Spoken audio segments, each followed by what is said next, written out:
Bismillahirrahmanirrahim.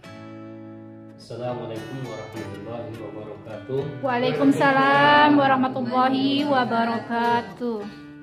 Baiklah anak-anak sekalian, kita masuk kepada materi kita hari ini, pendidikan agama Islam dan budi pekerti untuk SMP kelas 7. Sebelumnya, apa kabar anak-anak semua? Sehat, Kak. Baik, Kak.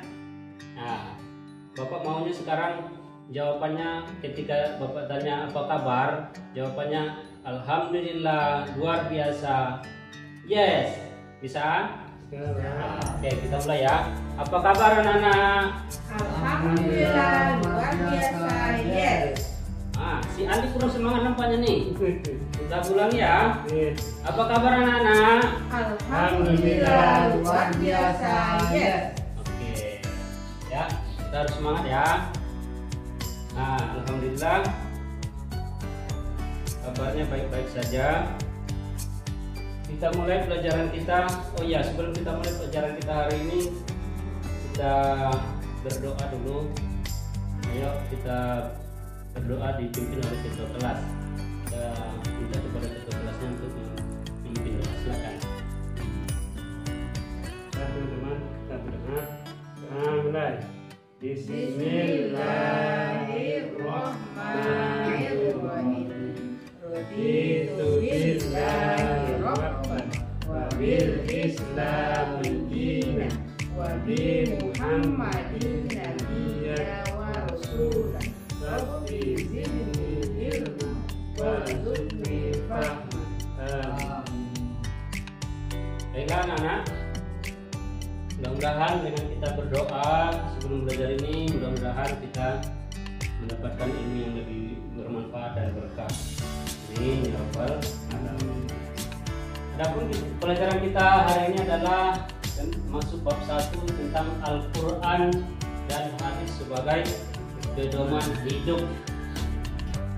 Kita harus yakin dan harus percaya bahwa Al-Quran dan hadis itu adalah sebagai pedoman hidup. Bagaimana dijelaskan dalam Al-Quran ayat surah yang kedua, ayat yang kedua. Bismillahirrahmanirrahim. Zalikal kitabul la raiba fihi hudan lil muttaqin. Ada yang tahu artinya, nak?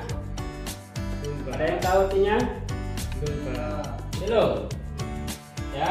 Jadi artinya di sini adalah kitab itu atau Al-Quran itu tidak ada keraguan padanya, terdapat ataupun sebagai pedoman hidup, sebagai pedoman hidup bagi kita umat Islam. Nah,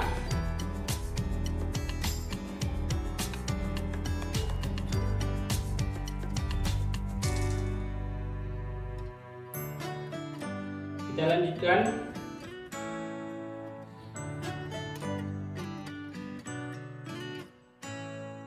Al-Quran merupakan pedoman hidup umat Islam yang digunakan hingga akhir zaman. Jadi Al-Quran itu petunjuk ataupun pedoman sampai ke akhir zaman. Jadi tidak ada batasannya. Seumpamanya kalau petunjuk jalan sampai ke Bengkulu, artinya batas Bengkulu lah petunjuknya. Tapi Al-Quran itu sampai ke akhir zaman, petunjuk ataupun pedoman bagi kita. Jadi kalau kita mau selamat di dunia, kalau kita mau selamat di akhirat, maka kita harus berpedoman kepada Al-Quran. Selain Al-Quran, yang menjadi pedoman itu adalah hadis-hadis Nabi Muhammad SAW yang akan menjadi pendukung dari penjelasan-penjelasan Al-Quran tersebut. Nah, pelajaran kita hari ini adalah Al-Quran surah An-Nisa. An-Nisa merupakan surah yang keempat di dalam Al-Quran, ayat ke-59. Sekarang Bapak bacakan dulu ya. A'udzu billahi minasyaitonir rajim. Bismillahirrahmanirrahim. Ya ayyuhalladzina amanu atii'ullaha wa atii'ur rasuli wa ulil amri minkum. Fantanaza'tum fi syai'in faruddu ila Allah war rasuli in kuntum tu'minuna billah wal yaumil akhir dzalika khairun wa ahsanu ta'wila. Ya, kita baca sama-sama ya. Bismillahirrahmanirrahim. Ya ayyuhalladzina amanu atii'ullaha wa atii'ur rasul wa ulil amri minkum fa in tanaza'tum fi syai'in faruddu ila Allah war rasul in kuntum tu'minuna billahi wal yaumil akhir dzalika khairun wa ahsanu ta'wila. Nah, itu dia Quran surah An-Nisa ayat ke-59 yang artinya, wahai orang-orang yang beriman, taatilah Allah dan taatilah Rasulmu. Rasul maksudnya di sini adalah Nabi Muhammad SAW dan ulil amri. Siapa sih ulil amri? Ulil amri ataupun pemegang kekuasaan di antara kamu. Kemudian jika kamu berbeda pendapat tentang sesuatu, maka kembalikanlah kepada Allah dalam kurung Al-Quran, kepada Al-Quran dan kepada hadis-hadis Nabi atau sunnah Nabi. Jika kamu beriman kepada Allah dan hari kemudian, yang demikian itu lebih utama bagimu dan lebih baik akibatnya. Nah, maksudnya di sini adalah penjelasan dari ayat 59 dari surah An-Nisa ini adalah kita sebagai umat Islam wajib patuh dan tunduk kepada yang pertama kepada Allah. Yang kedua kepada siapa? Kepada Rasul. Baru yang ketiga kepada pemimpin. Nah, jadi yang wajib kita ketahui, yang wajib kita patuhi, yang pertama adalah Allah, yang kedua baru Rasul, dan ketiga baru pemimpin. Nah, pemimpin kita itu siapa? Pemimpin kita itu di negara adalah yang pertama presiden. Nah, kalau di kecamatan itu camat, kalau di kabupaten bupati, ya. Yang paling kecil pemimpin adalah pemimpin desa. Kalau di keluarga, kepala keluarga. Kalau yang paling kecil lagi adalah pemimpin, yaitu diri sendiri. Jadi anak-anak, kita ini juga sebagai pemimpin bagi diri kita sendiri, Nah, jadi sebagai pemimpin itu harus mempertanggungjawabkan apa yang akan dia pimpin nantinya. Ya. Kita lanjutkan. Kandungan Quran surah An-Nisa ayat 59 yang kita bacakan tadi ada 4. Ada berapa, Nak? Ada 4. Ada 4. Yang pertama, coba Andi, coba dibaca yang pertama apa? Satu, keharusan bagi setiap mukmin dan muslim untuk taat kepada Allah, Rasul dan pemimpinnya. Nah, bagus. Jadi kandungannya ataupun hikmah di balik surah An-Nisa ini yang pertama, kita diharuskan. Kalau diharuskan berarti kita diwajibkan. Siapa yang mewajibkan kepada kita itu? Yaitu Allah.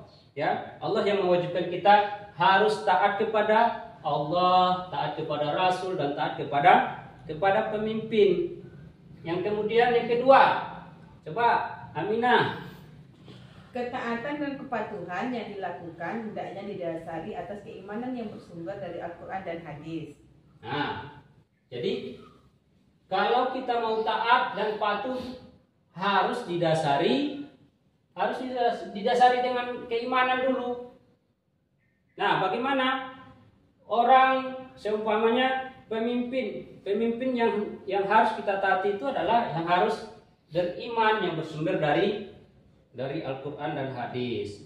Maksudnya bagaimana? Ya, imannya itu ya sesuai dengan Al-Quran dan hadis. Jadi kita harus percaya, harus taat kepada pemimpin tersebut. Ya.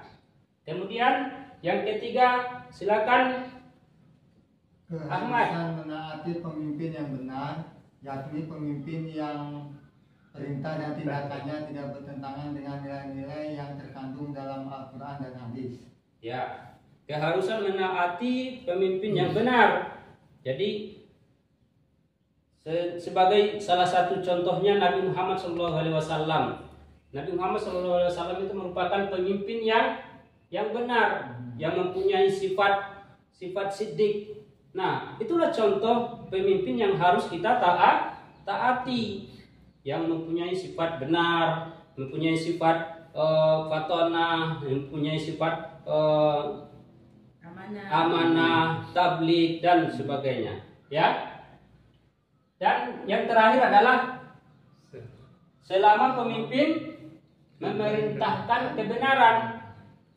Kalau pemimpin kita itu menyuruh ataupun memerintahkan kepada rakyatnya, tapi yang diperintahkannya itu tidak benar, seumpamanya silakan ambil itu, hak orang lain itu, kamu ambil sendiri, itu baik apa tidak itu, anak-anak?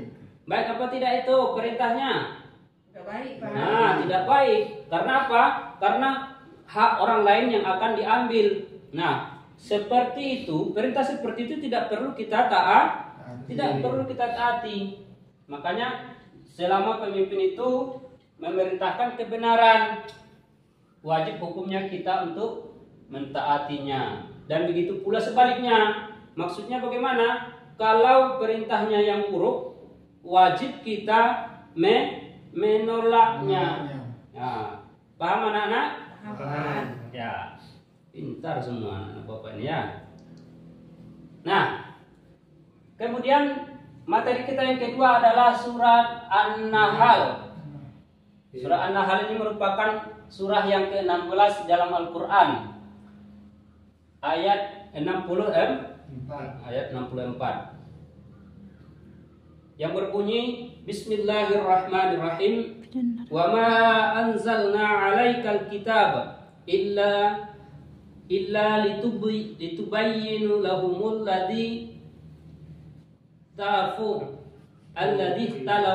fihi wa hudaw wa rahmatul liqaumin yu'minun.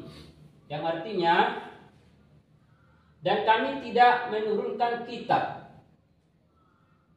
Maksud kitab di sini adalah Al-Quran. Dan kami tidak menurunkan kitab Al-Quran ini kepadamu dalam kurung Muhammad, melainkan agar engkau dapat menjelaskan kepada mereka apa yang mereka perselisihkan, serta menjadi petunjuk dan rahmat bagi orang-orang yang beriman. Nah, Allah tidak akan menurunkan kitab ini kepada Nabi Muhammad, melainkan untuk menjelaskan kepada mereka atau sebagai petunjuk dan rahmat bagi orang-orang yang beriman. Kemudian kandungan daripada surah An-Nahl ayat 64 ini adalah 4 juga, ada 4. Yang pertama sebagai dasar dan pedoman yang dapat membuka pikiran untuk dapat menilai kebenaran atas bimbingan wahyu. Apa maksudnya? Al-Quran itu adalah sebagai pedoman yang dapat membuka pikiran untuk menilai kebenaran atas bimbingan wahyu itu. Jadi diperjelas lagi wahyu itu melalui membuka pikiran kita. Yang kedua, silakan dibaca Ahmad. Sebagai pembimbing sekaligus dapat menjelaskan persoalan yang diadukan sehingga umat dapat melihat kebenaran dan kebatilan. Kebatilan. Ada yang tahu apa artinya kebatilan? Apa artinya kebatilan? Nggak tahu, Pak. Kebatilan itu artinya, betul, Fatimah betul ya, yang tidak benar atau yang salah. Jadi Al-Quran itu sebagai pembimbing sekaligus dapat menjelaskan persoalan yang diragukan. Jadi ketika kita ada permasalahan, kita ragu-ragu, maka kita harus lari kepada Al-Quran dan Sunnah Rasulullah SAW. Agar apa? Agar dapat melihat kebenaran. Agar dapat melihat kebenaran, mana yang benar, mana yang salah. Sebagaimana dijelaskan dalam Al-Quran, Al-Quran itu juga sebagai pembeda antara yang benar, yang hak dan yang batil. Dan dilanjutkan Andi yang nomor 3. Sebagai petunjuk yang dapat membimbing umat manusia menuju jalan kebenaran sehingga terhindar dari kesesatan. Ya, udah jelas ya. Kalau mau kita sampai ke tujuan dengan selamat, maka kita harus mematuhi petunjuk-petunjuk.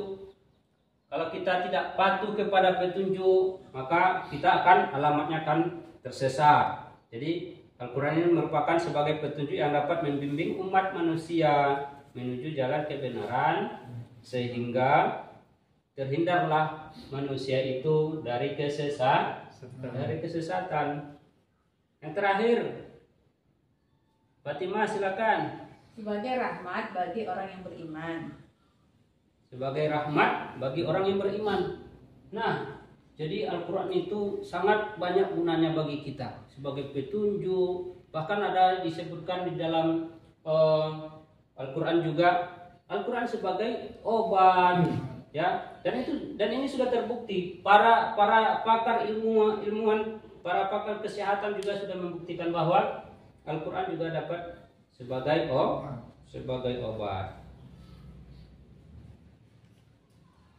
Nah, kita masuk lagi kepada contoh perilaku yang mencerminkan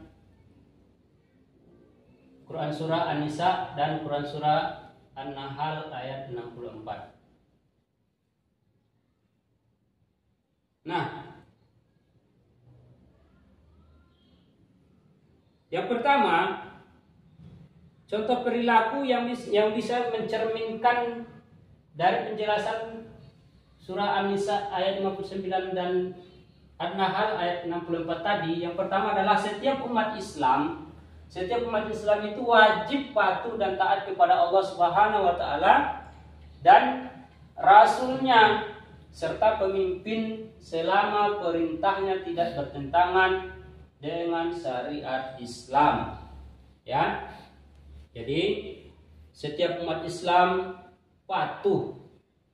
Siapa saja umat Islam itu harus patuh kepada Allah, ya. Kemudian kepada Rasulullah serta kepada pemimpin. Nah, bagaimana Pak kalau seandainya kita tidak mau patuh kepada pemimpin kita? Tidak boleh. Kita akan berdosa karena ini adalah perintah Allah. Kita harus patuh kepada pemimpin kita. Walaupun sekiranya pemimpin kita itu tidak kita sukai umpamanya. Karena kita tidak seide dengannya, ya tetap juga kita patuhi karena ini adalah merupakan perintah Allah Subhanahu wa taala. Contoh yang kedua, Contoh yang kedua adalah selalu mengembalikan setiap permasalahan kepada Al-Quran dan hadis. Nah, pernah nggak anak-anak bapak lagi galau umpamanya? Pernah? Kenapa? Pernah.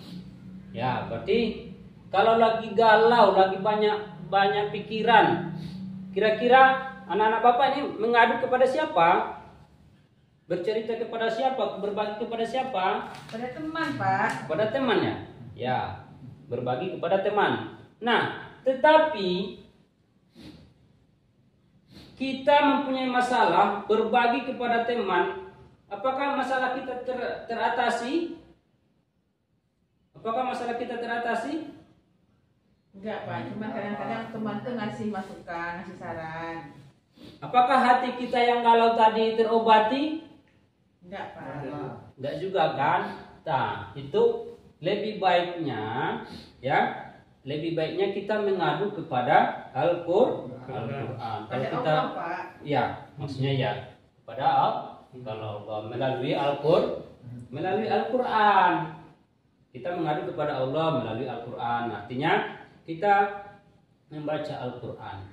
Karena Bapak tadi sudah menjelaskan bahwa Al-Qur'an juga dapat sebagai obat, baik itu obat penyakit luar jasmani, baik itu obat rohani, yaitu penyakit seperti perasaan yang gundah, perasaan yang galau, ya.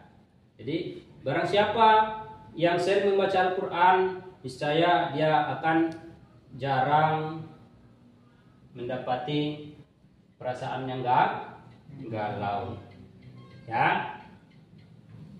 Kemudian yang ketiga, contoh perilaku adalah meyakini bahwa Al-Quran dan hadis dapat dijadikan sebagai pedoman dalam kehidupan di dunia. Nah, Allah sudah menjelaskan Al-Quran dan hadis itu bisa menjadi pedoman bagi kita. Toh kita tidak mau membaca pedoman itu. Kira-kira bagaimana? Ini pedomannya biar kamu sukses. Ini pedomannya biar kamu berhasil. Tapi kita tidak mau membaca pedoman itu. Bisakah kita berhasil? Bisakah kita sukses, anak-anak? Ya. Tidak. Kenapa demikian? Karena pedoman tidak kita baca. Ya. Selanjutnya, biar kita bisa mencapai kesuksesan itu, maka kita harus membaca pedoman yang ditetapkan oleh Allah Subhanahu wa taala. Selanjutnya,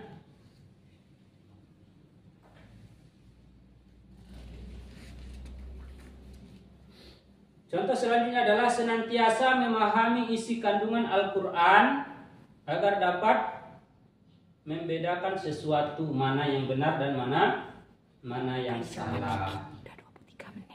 Ya. Sampai di sini udah paham anak-anak? Ya, Pak. Udah paham? Ya, Pak. Kalau begitu Bapak tanyakan ya.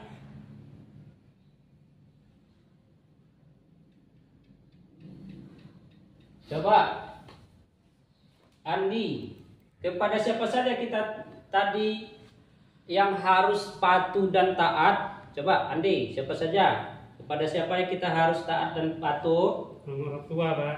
Kepada orang tua. Kayak mana? Ahmad? Kepada siapa? Allah, Pak. Kepada Allah.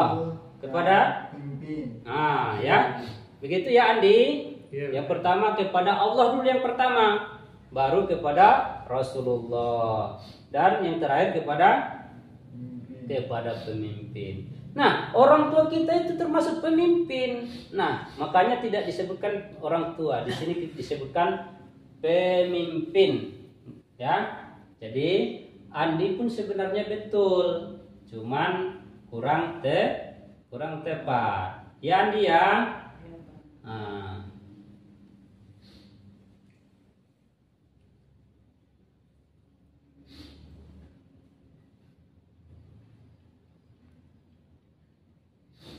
Sekarang kita lanjutkan ya. Alif lam samsiyah. Apa itu alif lam samsiyah? Pernah mendengar alif lam samsiyah, Nak? Pernah mendengar? Pernah Pak dengarnya Pak. Pernah, tapi belum tahu apa itu alif lam samsiyah. Pak. Nah, ya. Sekarang kita harus tahu ya, apa itu alif lam samsiyah, apa itu alif lam qamariyah. Ya. Sekarang lihat ke depan. Alif lam samsiyah. Coba Andi, baca Andi. Alif lam samsiyah adalah Alif lam yang dirangkaikan dirangkai dengan kata benda isim. Terus Yang diawali dengan salah satu dari huruf-huruf samsiyah. ya, Jumlah huruf samsiyah ada 14 huruf, yaitu apa saja huruf samsiyah?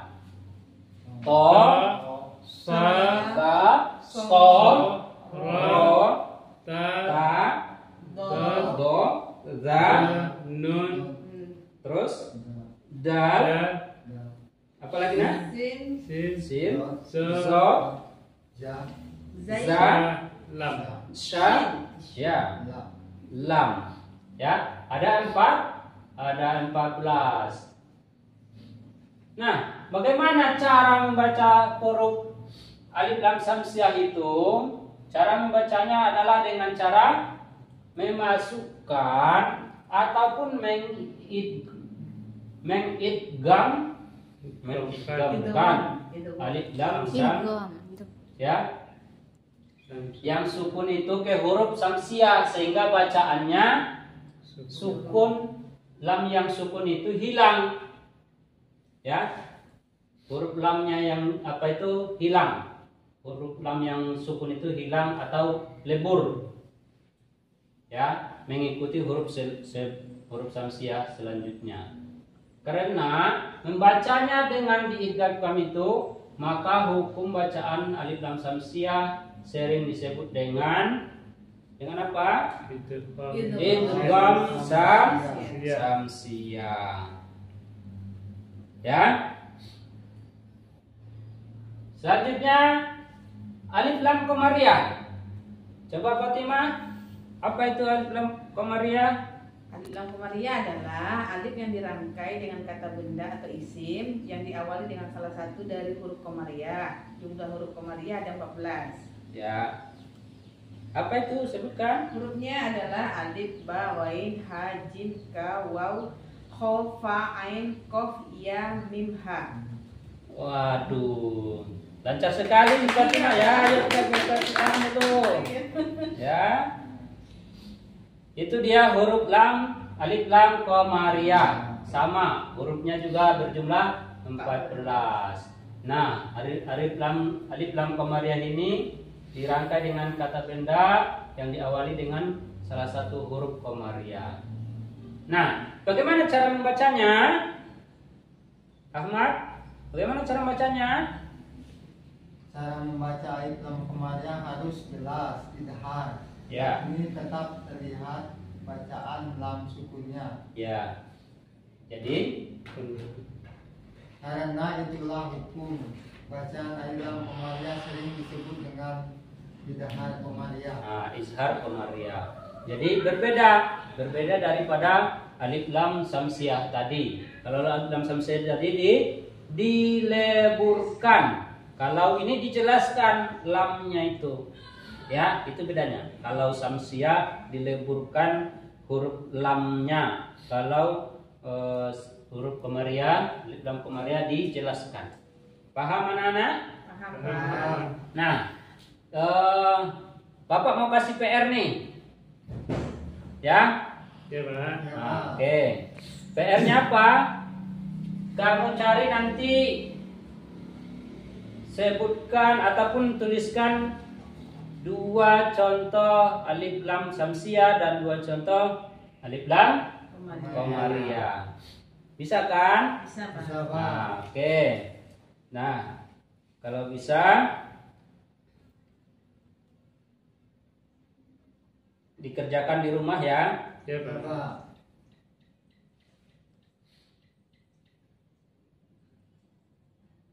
Kita lanjutkan lagi sedikit lagi ya. Yang tadi Al-Quran, sekarang masuk kita kepada pengertian daripada hadis. Hadis, ya. Hadis secara bahasa al-jadid, yang artinya adalah sesuatu yang baru. Menurut bahasa itu al-jadid.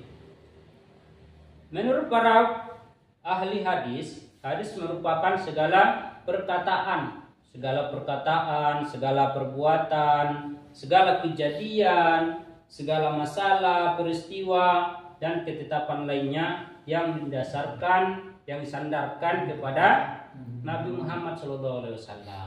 Ya, jadi boleh kita garis bawahi bahwa kalau sudah perkataan Nabi Muhammad SAW itu sudah hadis. Kemudian kalau sudah perbuatan Nabi Muhammad SAW sudah merupakan hadis juga. Kemudian kejadian, peristiwa dan masalah Nabi Muhammad SAW juga merupakan hadis, dan ketetapan-ketetapan lainnya. Ini merupakan para ahli hadis. Ya. Kemudian selanjutnya secara definisi hadis adalah segala perkataan dan perbuatan yang mencakup seluruh peristiwa dan kejadian serta masalah ataupun ketetapan yang lainnya yang disandarkan kepada Nabi Muhammad SAW. Ya, dan bentuk-bentuk hadis. Bentuk-bentuk hadis itu ada berapa, Nak? Ada 3, Pak. Ada 3. Yang pertama hadis qauli, yang kedua hadis fi'li, dan yang ketiga adalah hadis takriri. Ya. Sampai sini pelajaran kita ya. Nah, jadi kita simpulkan pelajaran kita hari ini. Yang pertama tadi adalah kita harus patuh dan tunduk kepada Allah Subhanahu wa taala. Yang kedua kepada Rasul. Yang ketiga kepada pemimpin ataupun ulil amri. Ya. Kemudian selanjutnya hadis itu tadi apa? Menurut bahasa adalah sesuatu yang baru. Kemudian secara definisi hadis itu adalah seluruh perkataan Nabi Muhammad SAW itu merupakan hadis Nabi Muhammad SAW. Ya. Nah, sampai sini ada pertanyaan anak-anak? Ada pertanyaan? Ada, Pak. Sudah paham? Sudah, Pak. Oh, pintar-pintar anak pokoknya ya. Pintar sekali ya. Ya. Jadi kalau sudah paham, sudah tidak ada lagi yang bertanya, maka kita akhiri pelajaran kita hari ini dengan membacakan hamdalah. Alhamdulillahirabbil alamin. Nah, sekarang bereskan bukunya masing-masing, simpan, baru ketua kelas pimpin doanya biar kita pulang.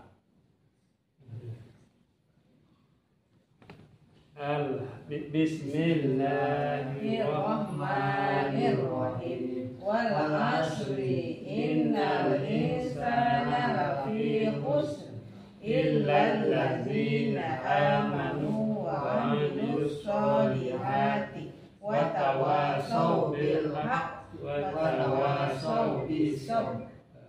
Amin. Baiklah anak-anak, Mudah-mudahan dengan berakhirnya pelajaran kita ini kita bisa lebih giat lagi, lebih pintar lagi, dan jangan lupa tetap belajar di rumah ya. Ya. Kita akhiri. Wabillahi taufiq wal hidayah. Wassalamualaikum warahmatullahi wabarakatuh. Waalaikumsalam warahmatullahi wabarakatuh.